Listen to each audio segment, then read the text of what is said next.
सभी साथियों को जय हिंद। मैं आर्यन जायसवाल बिंदुपेर टीवी में आपका बहुत बहुत स्वागत करता हूं। आज मैं पहली बार लगभग मैं बात करूं ये बिजली विभाग के लिए मैं जो लगातार लड़ता हूं, इसलिए लड़ता हूं कि शायद मैं एक विभाग के अगर दोस्त और कर्मचारियों के हित की अगर बात मैं कर पाऊं तो शायद अन्य विभाग के लिए मेरा रास्ता खुलेगा। इसी माध्यम में देखिएगा, ये पूरा बिजली विभाग का ये तंत्र होता है जिस तंत्र के लिए मैं हमेशा लड़ता हूँ। आप देखेंगे इधर देखिए 33 केवी का ये जो है ट्रांसफार्मर प्रोडक्शन के लिए VCB होता है। और इसके बाद ये ट्रांसफार्मर आप देख सकते हैं, ट्रांसफार्मर लगा हुआ है। ये 2 ट्रांसफार्मर है, लगभग ये 315 MVA 315 MVA।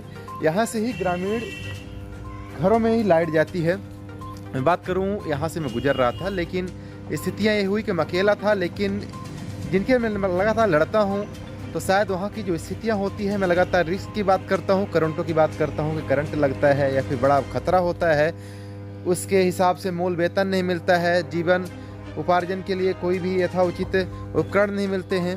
ये सारी परिस्थितियाँ हैं। आप देखिए ट्रांसफार्मर होता है, ट्रांसफार्मर के बाद इधर है 11,000 का जो मेन VCB होता है वो होता है। इसके बाद में उधर आगे जो है सप्लाई निकल जाती है। तो मैं मेरे मुद्दे की बात कर रहा हूँ। शायद हो सकता है मैं पहली बार सेल्फी कैमरे के माध्यम से फ़ोन से ही रिकॉर्डिंग कर रहा हूं, क्योंकि स्थितियाँ परिस्थिति जब हुई होती है शायद आप मेरी भावनाओं को समझेंगे कि मैं कर्मचारी ही तैसे लगातार जो बातें करता हूं और लगातार बातें करता हूं, तो उसके लिए लगातार सरकार को जगाने का मैं प्रयास करता हूं। तो अभी हाल में पूरे मध्य प्रदेश में मैं बात करूँ, यही कर्मचारी जितने भी आउटसोर्स और संविदा कर्मचारी अधिकारी हैं, ये लोग पूरा मेहनत करते हैं, दिन रात मेहनत करते हैं और सरकार के जो नियम कानून कायदे होते हैं, बताए हुए जो रास्ते होते हैं उस पर चलते हैं और सरकार का नाम रोशन होता है। लेकिन स्थितियाँ इस समय और हो गई है कि इनका जो आज की महंगाई के हिसाब से जो वेतन होना चाहिए वो वेतन नहीं मिलता है। मैं बात करूं लगभग आउटसोर्स कर्मचारियों में 10,000 के आसपास, जिस तरीके से आउटसोर्स कर्मचारियों से मैं मिला, बातें किया उन सब लोगों से, तो ये स्थिति पूरे मध्य प्रदेश में है। और पूरे मध्य प्रदेश में जो रूपरेखा है आने वाले टाइम में आंदोलन के लिए, रूपरेखा पूरी तरह से बहुत कठोर और बड़ी, एक तरह से मैं कहूँ तो भयावह बनने जा रहा है। जिस तरीके से पूरी हर जगह मैं माहौल देखता हूँ, लगभग अभी हाल में ही मैं रीवा में था, रीवा में देखा कि जो मध्य प्रदेश विधानसभा अध्यक्ष हैं उनको ज्ञापन दे रहे थे, जितने भी यहाँ पर विधायक हैं उनको ज्ञापन दे रहे हैं, जो कि आप तस्वीरों में ये क्लिपों में देख सकते हैं। माननीय दिवराज सिंह जी हैं जो कि विधायक हैं सिरमौर के, उनके माध्यम से भी एक लेटर भी दिया गया माननीय मुखिया मध्य प्रदेश के शिवराज सिंह चौहान जी को। और सांसद महोदय रीवा के हैं, उनको भी जो विंध्य आउटसोर्स कर्मचारी संगठन है और अधिकारी कर्मचारी जो संविदा का कल्याण संघ जो ये संगठन है, उनके माध्यम से काफ़ी लोग थे और इन्होंने ज्ञापन जिस तरीके से दिया, लगभग पूरे मध्य प्रदेश में इस तरह की तस्वीरें आ रही है।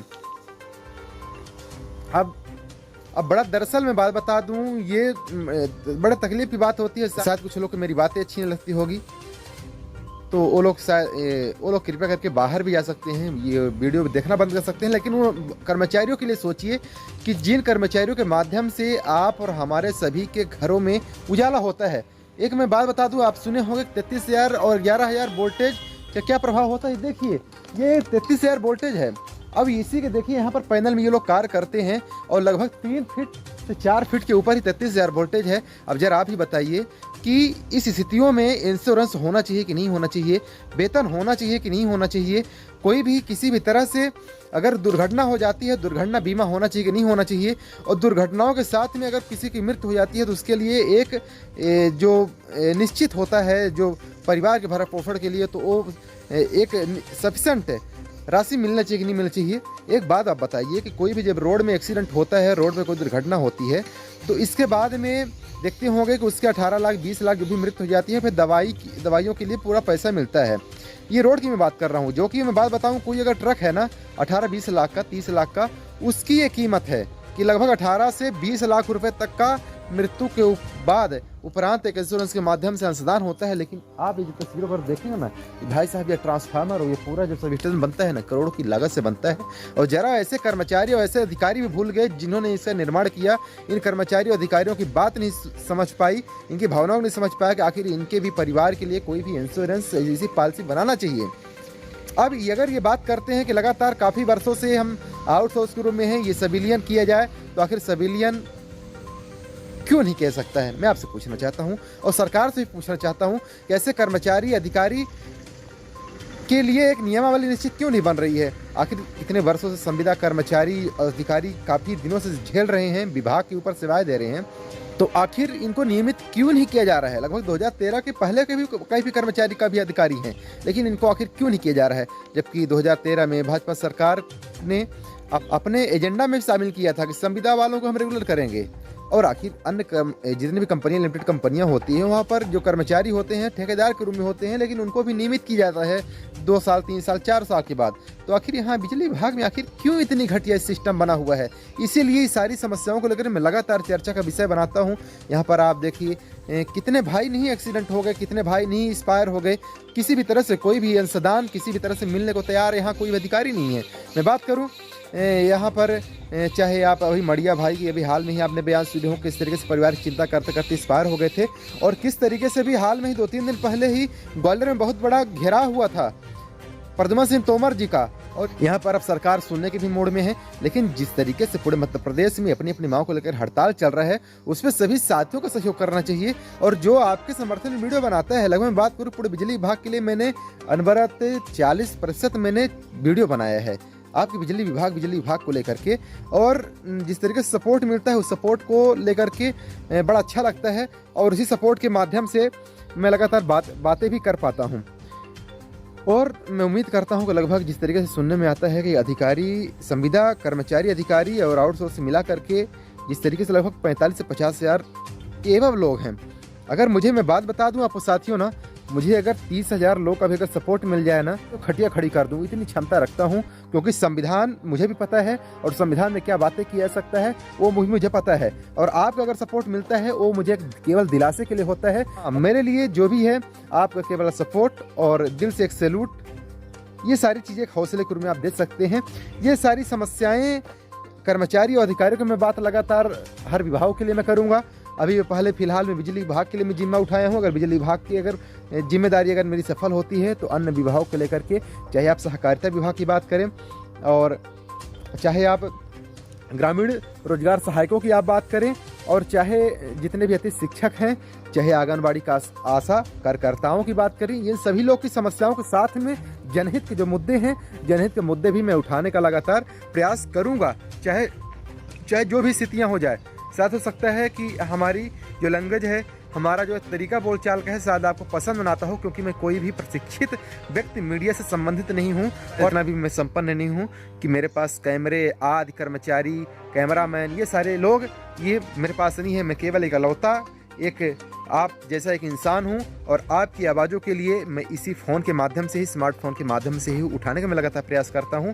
आप अपनी जिम्मेदारी निभा करके आप एक सहयोग दे सकते हैं। लेकिन सिर्फ मैं इतना ही बताने आया था कि इन कर्मचारियों का आप दर्द देख लीजिए कि केवल 11,000 लगभग 3 फीट में, और ये 33,000 लगभग 5 फीट में इस तरीके से कार्य करते हैं। किस तरीके की दुर्घटनाएँ होती हैं, दुर्घटनाओं में लगातार मैं आवाज़ बनाया कि हाँ, इनको एक जायज़ जो मांगी होती है, एक इनका भविष्य सुरक्षित करने का, एक इंश्योरेंस के रूप में एक अच्छी रकम मिलने का, और दवाई यानी चिकित्सा की बात हो तो चिकित्सा विभाग के माध्यम से भी इनको फ़ायदा त्वरित मिलना चाहिए। इस तरीके से फैसिलिटियाँ महत्वपूर्ण है। और इसके बाद जिस तरीके से दैनिक जो खर्चे होते हैं, तो उस दैनिक खर्चे महंगाई के हिसाब से उनको वेतन भी मिलना चाहिए, भविष्य सुरक्षित होना चाहिए। और संविदा कर्मचारी अधिकारियों के लगातार एक नियमावली बननी चाहिए नियमित होने की। इस तरीके से नियमावली के साथ में नियमित होने चाहिए धरातल स्तर पर। इस तरीके से मैं सरकार के साथ में प्रद्युमन सिंह तोमर ऊर्जा मंत्री जी से मैं निवेदन भी करना चाहता हूं कि त्वरित आप मांग पूरी करें। और जितने भी मध्य प्रदेश में जितने भी सांसद विधायक हैं, इन सांसद और विधायक से मैं निवेदन करना चाहता हूं कि आप लोग, इन लोगों का जो ज्ञापन होता है, ज्ञापन त्वरित जिस तरीके से ये सिमरिया, जिस तरीके से सिरमौर विधानसभा के जो विधायक हैं माननीय दिव्यराज सिंह जी, तो उनके जैसा आप लेटर सब लोग इशू करें, सब लोग मुख्यमंत्री के लिए आप इशू करेंगे, उस दिन शायद ये कर्मचारियों की ज़रूर जो समस्याएं हैं वो समस्याएं ज़रूर पूरी होगी। साथ ही मेरा सामान्य सा वीडियो आपके प्रति ये मेरा प्रयास कैसा लगा आप कमेंट करके भी बताइएगा। अगर अच्छा भी लगता है तो सपोर्ट के रूप में भाई खूब सारा सब्सक्राइब दीजिए ना, और खूब सारा आप सेव वीडियो करिए ना। ये कोई बड़ी बात नहीं है भैया 30,000, 40,000, 50,000 सब्सक्राइब लाने में, लेकिन क्यों आखिर सालों में आखिर 3,000 भी पूरे नहीं हो पा रहे हैं, आखिर क्यों?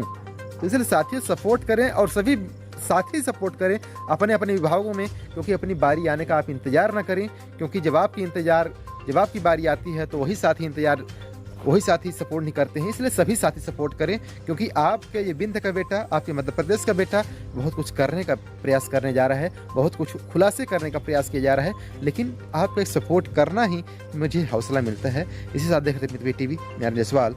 जय हिंद।